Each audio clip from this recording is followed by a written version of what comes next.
Immigrating from your home country to a completely new country is one of the hardest things that you can ever do, especially as an adult. So in this video, I'm going to tell you what I wish I knew when I first moved to Canada 13 years ago.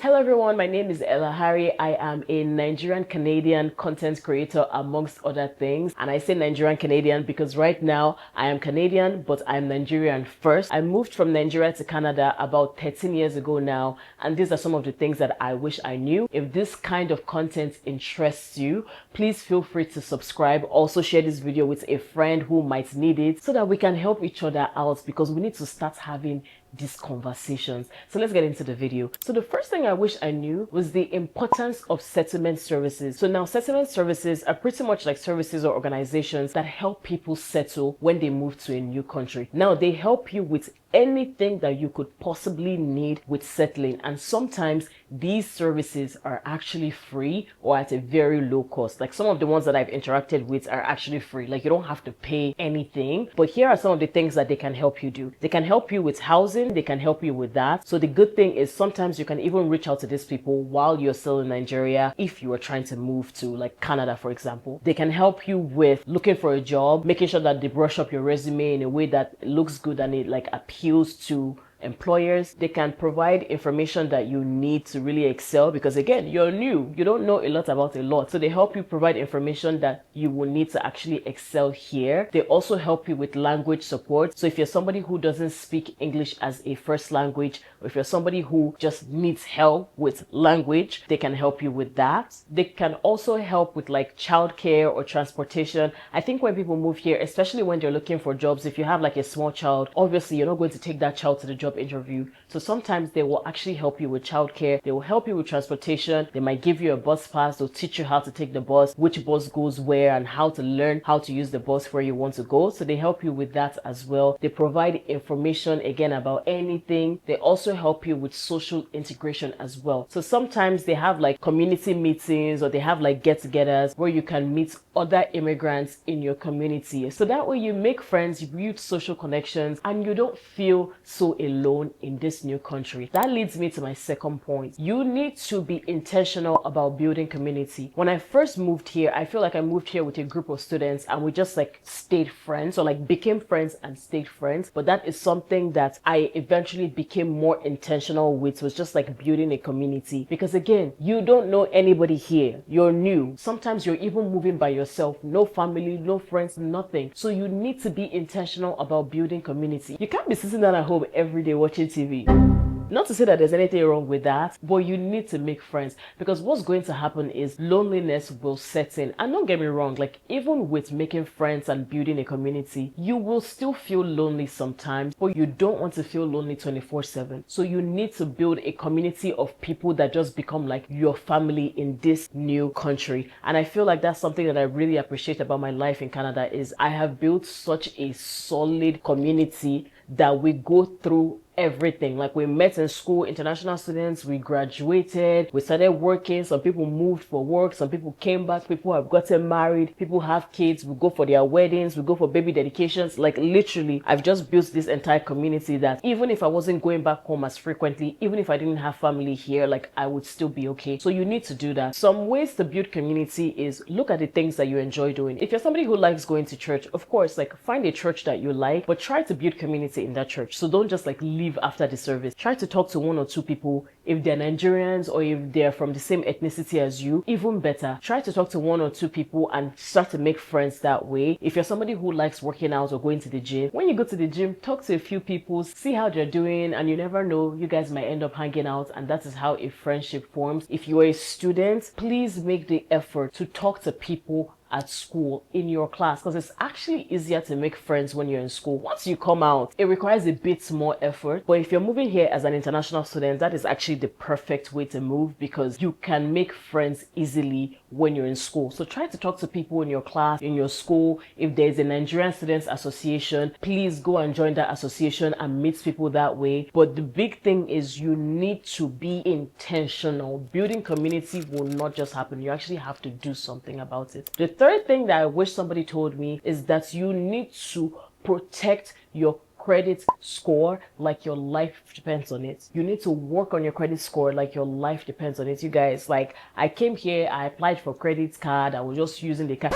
Credit card money is not your money. You apply, they approve you for $10,000, $5,000. Actually, I don't think any bank will approve a newcomer for $10,000. That's like pretty high, but they can approve you for like $5,000, $5,000, $10,000. You're like, I have money, let me come and be spending it. Credit card money is not your money, especially when you don't yet understand how credit works, because everything here is pretty much tied to your credit. If you want to apply for like housing, even if you're not buying a house, if you're renting, some renters will actually run your credit score. If you want to apply for a loan, if you want to buy a house, if you want to buy a car, everything here runs on having good credit. So you need to make sure that your credit is really good. And one way to do that is learn how credit works before you even start using credit. If you don't know how credit works, if you don't have the discipline to like pay off your credit card when you're supposed to, maybe don't get a credit card just yet. This is coming from experience. Like literally at some points, my credit score dropped to like 300 and something. That is bad. That is very, very, very, very bad. You do not want that at all, because the credit is out of 900. So 300 or 400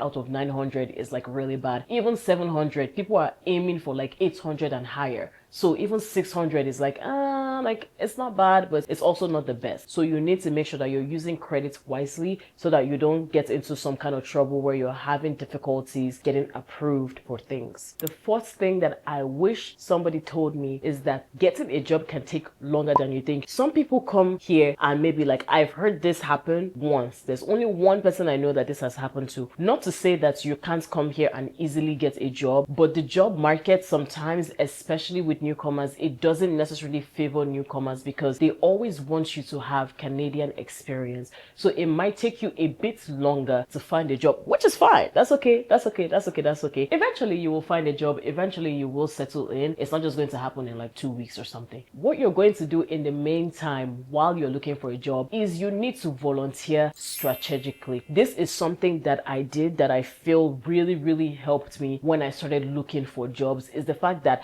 I started volunteering. So I had Canadian experience on my resume. But here's the catch. You can't just volunteer for anything. And I'm not talking about volunteering at church. Not to say that there's anything wrong with that. But for example, if you're trying to get into healthcare, you need to at least start volunteering in a hospital, volunteer at seniors' homes, volunteer in like homeless shelters. So that way you have experience that kind of aligns with where you're trying to go. If you're somebody who is trying to work in like tech, for example, you need to find ways to volunteer for like tech startups, or you need to find ways to volunteer in like tech departments of like certain organizations. So that way you do have something to put on your resume that is Canadian experience. So even if it is not paid work, it is still work. The only thing is you were not getting paid. So you can now use that to apply for jobs and hopefully get one sooner. Long story short, you need to also prioritize volunteering as well, because that is important. It's not just work that pays you that is important. Volunteering can also help you a lot,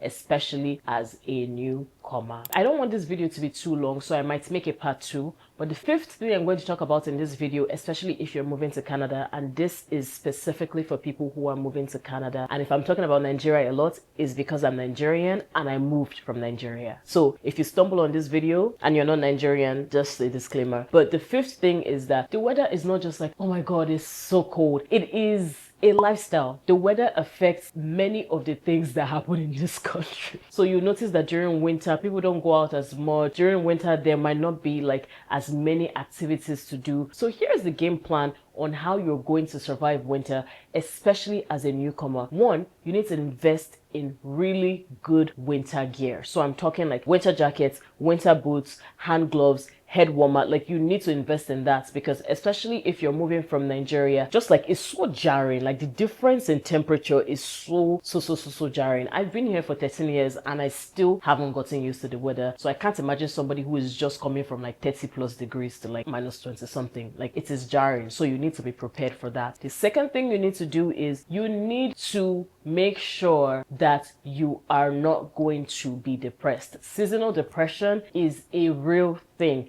Even for Canadians, seasonal depression is real. So if you're a newcomer and you have all these factors, like you don't have your family here, you're missing people, you can't eat the food that you like eating, all of those things combined can actually affect your mental health. Here's how we're going to make sure that seasonal depression does not wound you. Here's what you're going to do. Number one, you're going to make sure that you're taking your vitamins, especially vitamin D, because we just do not get enough sunlight in this country, especially in the winter. The second thing you're going to do is you are really going to hone down on building community. Have at least one friend, or even if it's community in church, if there are programs that they have in church during the week, are you going to go for that? If there are like programs that are happening in the community that you might be interested in, is that something you would want to go for? Like, think of, what am I going to do to survive winter? Interestingly enough, one way that you can also survive winter is just throwing yourself in, immersing yourself. So go for winter activities. In some cities, there are many winter activities happening, but people just don't attend them because it might be too cold, or they don't want to be outside and all that kind of stuff. Something that has really helped me is forcing myself to actually enjoy winter activities. So now I will make a conscious effort to go to some of these things that are happening in the winter. So it reframes your mind to look forward to winter instead of just like dreading it. I mean, I still dread winter, but like, it makes it somewhat bearable. So that is something that you're going to do. But the big thing is that winter here is not just about the weather. It is a lifestyle, and it does affect things. Another trick to surviving winter, especially as a newcomer who may not be driving yet or who may be using the bus, is you need to make sure that you are timing the bus properly so that you are not spending so much time outside. And don't get me wrong, sometimes the buses do run late in the winter, but you really need to be on top of that schedule. I would advise that you get an app on your phone instead of like a schedule that is on paper, because sometimes the schedule on paper would obviously not tell you if the bus is running late. Whereas if you have like Google Maps or like an app on your phone that tells you whether or not the bus is running late, it allows you to plan strategically so that you are not spending a lot of time outside. I feel like this is more of like a practical tip, but it's something that I wish I knew, because I was using the bus for the longest time and oh my god, I hated it. I hated it because I wasn't planning it properly. So I would spend like 30 minutes outside sometimes, or like 15 minutes outside waiting for the bus, not knowing that the bus was running late. It was a whole mess. Okay, so that is the end of this video. I might make a part 2. Let me know. If you're new to Canada, welcome. We're so excited that you're here. Don't worry, you're not alone. Many of us have been through this. Whatever it is you're thinking, many of us, we've had that same thought process. But eventually you will settle. Eventually things will work out. I'm really excited for this journey. Like, Canada is a beautiful country. It's nice. I absolutely love it. I mean, there are some things here and there, but like, for the most part, it's a beautiful and a nice country to live in. So I'm excited about your journey. So don't worry, you're going to settle in, and I'm here to help you along the way. So if you have any questions or like anything that you would like to know, please feel free to leave it in the comments. Let me know, or even let me know where you're moving from. Let me know if you're moving to Edmonton. And yeah, I will see you guys in my next video. Bye.